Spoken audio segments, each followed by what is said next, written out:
And these California wildfires have been devastating, as you know. They've killed at least 24 people and swept through 40,000 acres in the greater LA area, destroying entire communities and more than 12,300 structures.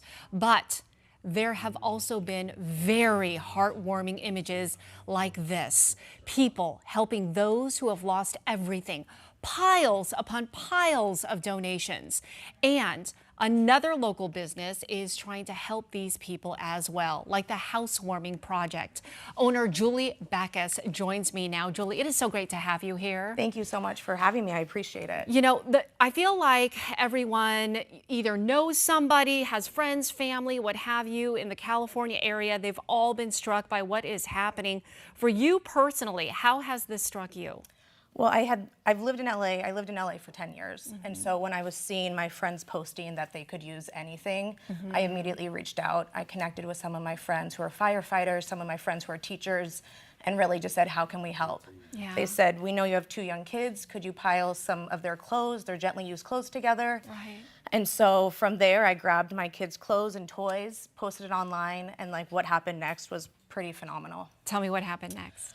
Well, so I had posted and I said, I'm collecting gently used clothes, toys, diapers. I'd love your help. And people, strangers, reached out. Where can we drop them off? Yeah. So I opened the doors to my business and said, here are the hours, which are 10 to 5. Right. Tuesday through Saturday. Yeah. And it's in Old Town Scottsdale. It's in Old Town Scottsdale, right on Indian School. It's called the Housewarming Project. Yep. The company's called the Housewarming Project, but we're collecting donations Tuesday through Saturday, 10 to 5. Yeah. I posted it on our business Instagram and had 150 strangers I'd never met, bringing, like you're seeing, Nikes and diapers and toiletries. Wow. Filling our whole store, filling now my full garage. Yeah. And we're gonna be shipping our first group of boxes out this Thursday and Friday to 25 individual families who have sent me their list of needs. Julie, that gives me chills. I know, it makes me want to cry. I know, Tears. I can feel the emotion. I know. Yeah. So you brought, and I'm so glad you did, you brought some of the supplies that people are in desperate need of. Tell me what they need.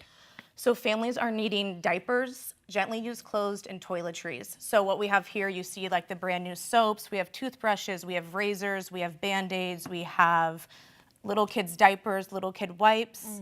Parents are asking for toys for their kids, books for their kids, and gently used clothes for not only newborns, but all the way up to the elderly who are also losing their homes. Yeah. So we have all age ranges. All age, yeah. Shoes, jackets, coats. We just collected a bunch of comforters. So like I said, we'll be shipping out our first loads of gifts this Thursday and Friday. And then I have some drivers who are going to be taking the bigger items like the bassinets, the car seats, and the blankets. They'll be driving it out to the families next week. And you think about, you know, not just the big things, right, that you were saying, but the simple things like soap, razors, toothbrush, dental floss. I mean, it is every little thing that you can imagine, on top of just, you know, basic things like toys for the kids who have lost everything. And I know your kiddos, they're super young. I mean, you just can't help but think, gosh, what if this, you know, we all think, what if this happened to us? I mean, changing my kids and putting them in clean diapers and clean clothes every morning is such a blessing. And I think about those families who, when they text me, they said, hey, we got your phone number from a teacher or from a friend. These are our needs. Again, it's not these massive strollers. They're like, we need diapers. Yeah. And it's heartbreaking. But our community has rallied and done tremendous things. I have volunteers lined up this week. They're going to sort all the products.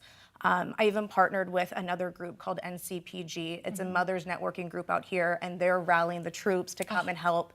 So it's been, through all this sadness, the silver lining for me is seeing the community of Arizona coming together. And we always do. It's incredible. Arizonans, their generous hearts, they always come through. Remind folks again, where can people drop stuff off? Yes, so you can drop stuff off at our storefront. It's called the Housewarming Project. We're right in Old Town Scottsdale, 10 to 5 p.m., 7066 East Indian School. You can go to our website, thehousewarmingproject.com, and get all the information there.